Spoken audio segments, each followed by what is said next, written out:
So just gonna find Is this in the way? No, we'll see. We'll Okay. just find where that magnet is sitting. Oh, no, it just went right to it. So that's now, Cool. it's now connected to the inside part. My name's Jennifer. I'm a medical doctor. I graduated from medical school in New Zealand at the end of 2008.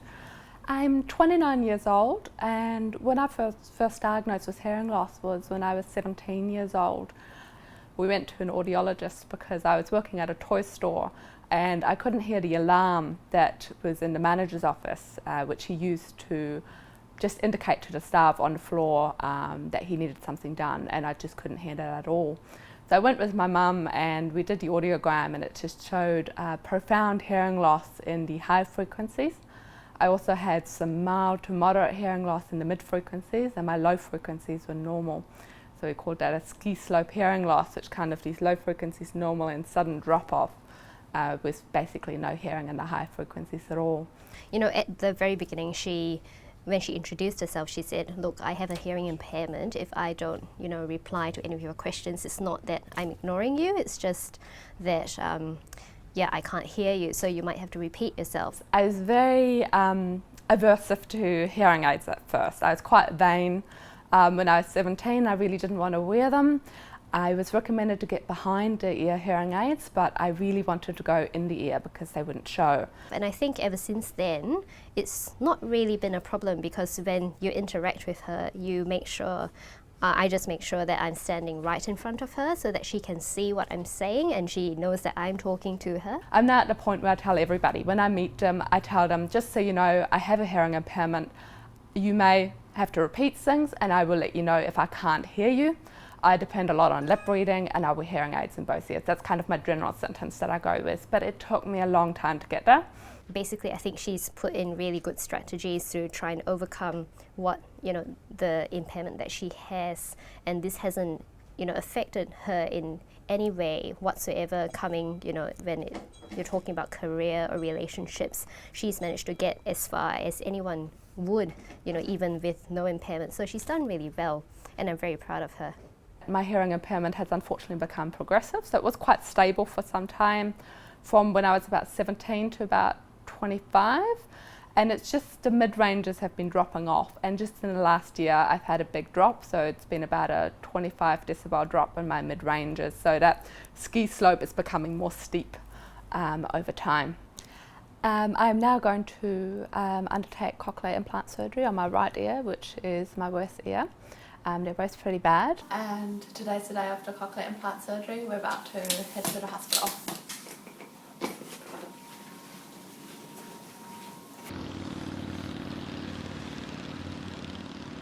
I'm Tony Parker. I'm one of the cochlear implant surgeons at the Mater Cochlear Implant Clinic. I started considering getting a cochlear implant a couple of years ago. I've been involved in that job for 15 to 20 years, and during that time I've seen a significant change in cochlear implantation. I basically started thinking about it, but the big step towards making a decision was really when I went to the Mater Cochlear Implant Clinic in Brisbane. I've probably done in the order of some 500 to 600 cochlear implants over that time period. Basically, even with hearing aids, the testing determined that I understood about 18% of words in my right ear. The technique involves now a small incision as opposed to a curved incision of the order of sort of 12 inches long. So I understand about 18% of words in my right ear, but I think it's 86% of sentences. So my brain's kind of over time, because I've probably had a hearing impairment for a long time, most likely since birth. My brain's kind of learnt to fill in the gaps. Where the whole half of the head was shaved, we now take a little bit of hair away. But yeah, that was the big step, just realising just how bad my hearing impairment was, and then I guess researching into how good it could be with a cochlear implant. It makes a massive difference to their quality of life, certainly the adults who were the first people implanted. My hope is that I will get somewhere in the 40 to 60% word recognition. They have the Maxwell Smarts cone of silence taken off their head. I'm trying not to get my hopes up too much about how much of an improvement I will have. They are more brave to go out and socialise and intermingle. at the moment, my husband usually has to come find me in the house to speak to me. I can hear when he's calling out to me, I just can't understand what he is saying. So he'll have to come and find me, and then I can read his lips and we can communicate that way. So what I'm hoping is I might be able to understand him without lip reading. They can now almost all use a phone. Also, I can't really talk in the car, which can be very boring. 15, 20 years ago when they were first done in Brisbane, phone usage was the cream on the cake. It was rare that they could use it. I can understand on the radio whether someone is male or female, and I can enjoy the music, but I cannot understand what the people on the radio are saying. The chips become faster and faster, and hence the sounds become more and more lifelike. Some of the things I'm a little bit afraid of, I have been told it sounds very robotic. When it first is turned on, people have said it sounds like Mickey Mouse or chipmunks or robots. I suppose I should say if a hearing aid works, then that's all people need. It's only when a hearing aid will not give them the benefit do we look at a cochlear implant. I don't remember ever hearing sparrows or other birds, so there's a possibility I might get to hear some sounds I've never heard. That's definitely something I'm looking forward to, and I hope they don't sound too horrible. I'm waiting for the operation at the moment. We usually put aside roughly 2 hours for the procedure. During the surgery, we need to keep an eye on the facial nerve, as that is one of the major structures that runs through the mastoid cavity and can be damaged. In saying that, I hope to go to my grave without having damaged one. They're given a general anaesthetic. A little bit of hair is shaved behind the ear. Usually the skin and the ear canal in the pinna is prepped with an iodine prep. Then drapes are placed. A sticky dressing is placed over the ear with the ear pushed forward. The incision is then made. We then expose the mastoid bone behind the ear. We drill down through the air cells and identify the lateral semicircular canal and the short process of the incus. Once we have identified that, then we create a posterior tympanotomy, which is the space between the facial nerve and the chorda tympani. Through that space, we then identify the stapes and the oval window. Below that is the round window, which is the landmark that we use for creating our cochleostomy. The cochleostomy is used for inserting the electrode array into the actual cochlea itself. We drill a little recess for the electrode array of the actual implant, and a recess for the implant to sit against the bone under the pericranium, which is the fibrous covering of the skull. In Jennifer's case, we went through the round window itself in an attempt to preserve her low frequencies. We rinse out the middle ear with some antibiotic wash. Then we use a little bit of temporalis fascia as a soft tissue seal around the implant to try and prevent calcification right up to the implant. Once the implant's in, we then place the body of the implant in the pericranial pocket and then close the wound up in 3 layers. We check the implant to make sure it's working. Afterwards, we put a pressure bandage on. Are you filming? Okay. In Jennifer's case, she had some residual low frequency hearing in both sides. I've come out of the operation. I don't know how long ago, I think about half an hour ago. Waking up was a little bit uncomfortable. I got quite cold after the operation, and I really didn't feel like myself for about 4 days.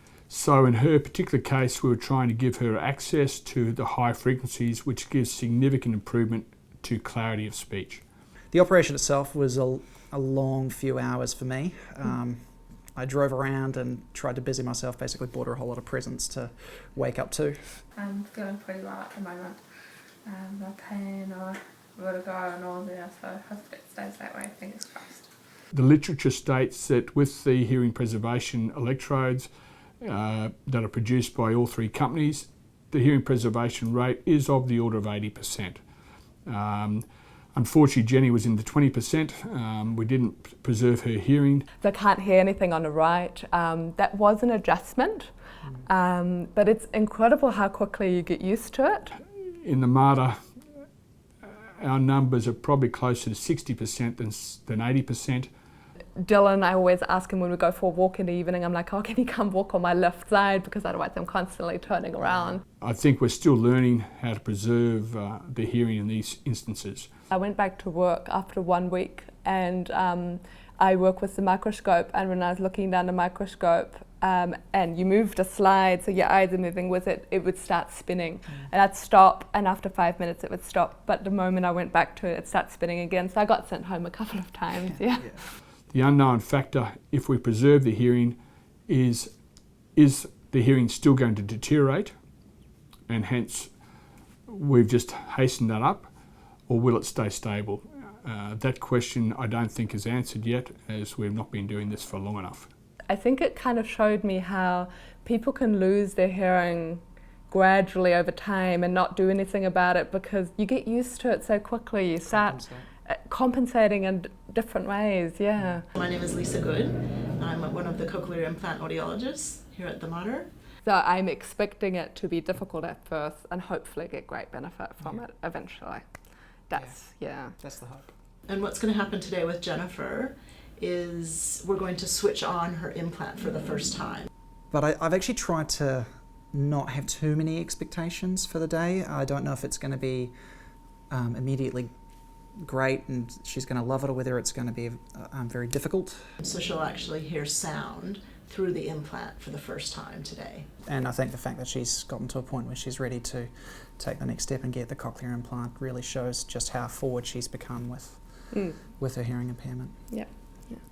And we do that by taking a few measurements of levels of current needed for her to get a sound sensation. What I really expect from it is that it's going to sound like robots or chipmunks on helium or whatever people have said. I think it will sound like that initially, and I think it will take a long time for me to get used to it. And then once we have a basic program, we'll turn it on and she'll hear whatever sound is in the room. I'm hoping I'll immediately hear some sounds that I haven't heard before. I might have trouble locating them where Dylan will come in, I'll be like, what is that?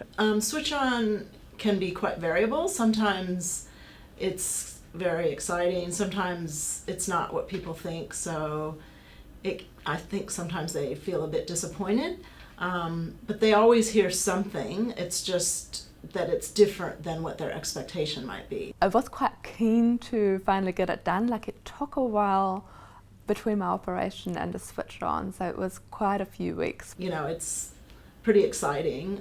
It's certainly a great part of my job. It's the best part, really. It's so satisfying to be involved in something that really changes people's lives for the better.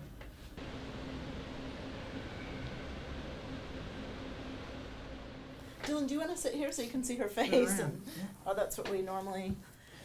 So you're excited? Yes. Bit nervous? Yes. Nervous about what it's going to sound like. Yeah. Well, you'll know soon. Yes. Just remember that what it sounds like today is not what you're going to end I'm up with. prepared for. Okay, so these first days are always a bit, of a settling time. And, the first programs we create are a little rough. Yeah. Because the levels will change, and I guess what I'm trying to say is it will get better. Good. Okay. So just going to find Is this in a way? No, we'll see. We'll Okay. just find where that magnet is sitting. Oh, no, it just went right to it. So that's now... Cool. It's now connected to the inside part. Okay, so the first thing I do is just run an implant test. So Okay. that just checks the 22 electrodes, and it will tell me if any of them are open or short circuits. Okay, but I won't hear anything. You're not going to hear anything. Yeah. It's just a little graphic here of the Oh, cool. 22 electrode bands in the cochlea. So What are the red ones, man? that means there's 4 that are 1, 2, 3, 4, 5 that are either open or short. So Okay. what will happen is those just won't be part of our program, and that's fine. Oh, really? Okay. It's fine. Okay. You can actually have people get good quality sound with only 10 electrodes working. Okay. Okay. So, and each one is individually wired. So even if some are bad, it doesn't affect the others. Okay. So cool. those will just automatically be turned off. Cool. Okay. I knew the moment that they actually did the switch on, I saw her react. Okay. So I want you just to listen for some sounds, and it might sound like a beep, it could sound like a buzz, but you'll definitely know it when you hear it. Okay.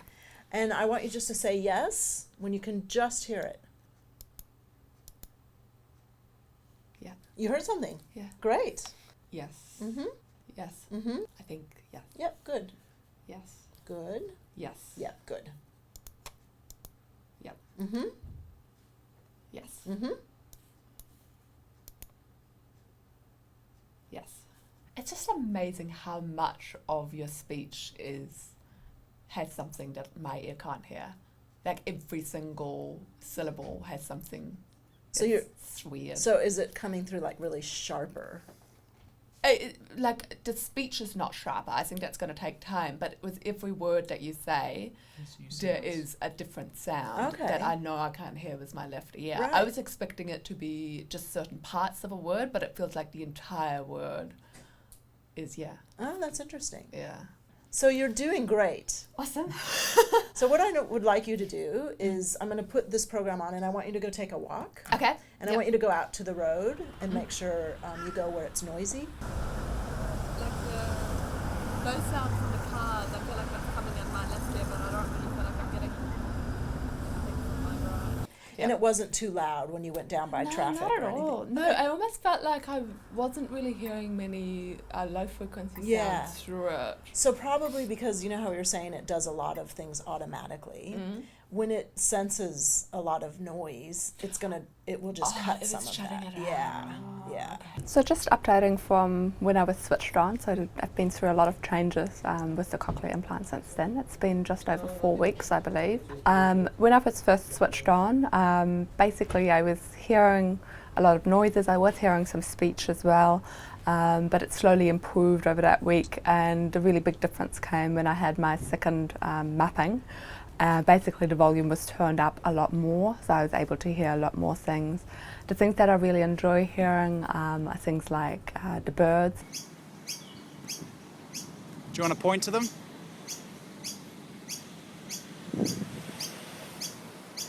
Constant. Yeah.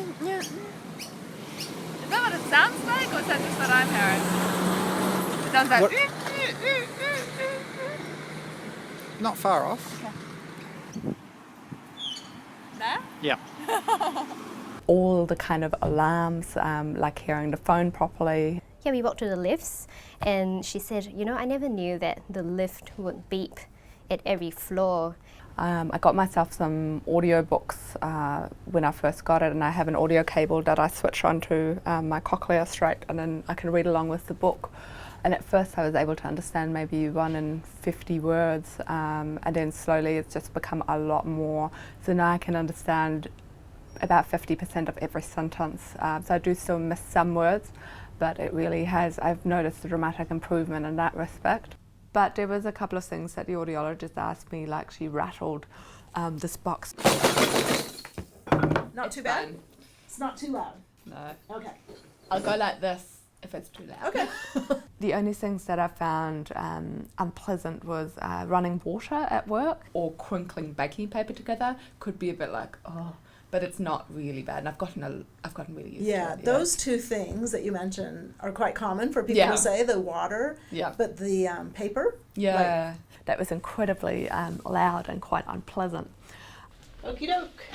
Thank you. No worries. See you in 3 weeks. I've had one assessment done, but it wasn't quite at 3 months, so it was maybe 2.5 months, and they're almost thinking that was too early, so we should have waited a little bit longer. We basically did sentence recognition and word recognition, and it was basically at pretty much 1% out from exactly what I was doing with my hearing aid, which I think is pretty good for 2.5 months. I mean, I have to admit that, of course, because I'm expecting the miracle, it was a bit of a disappointment. You know, it would have been nice to go from 30% to 70% word recognition. One of the other decisions that people will sometimes face with this is whether or not to get cochlear implants in both ears. My decision would be no, mainly due to the fact that I can still hear when I take my cochlear implant out. It is very hard to really know what you're in for, so I tried to go in with no real expectations, and I'm just very pleased with the result that we do have. I like going for runs in the morning, and I could wear my cochlear implant for that, and that's not an issue. It's just I don't because I don't really need to. I'm not going to talk to anyone, but I can still hear the cars and I won't get run over. I can still go for a run without my cochlear implant. And the one that I notice over and over is the car. We can have conversations in the car, and it's just much easier. So at the moment, I do really like the fact that I still have my residual hearing in my left ear and a cochlear implant on the right. I would probably think about that differently if I hadn't lost my residual hearing in my right ear. So if I still had retained it, then I would probably go ahead with having a second cochlear implant on my left because there's nothing to lose. But the way I see it, I've lost it on my right, so there's something to lose. Great, well thank you.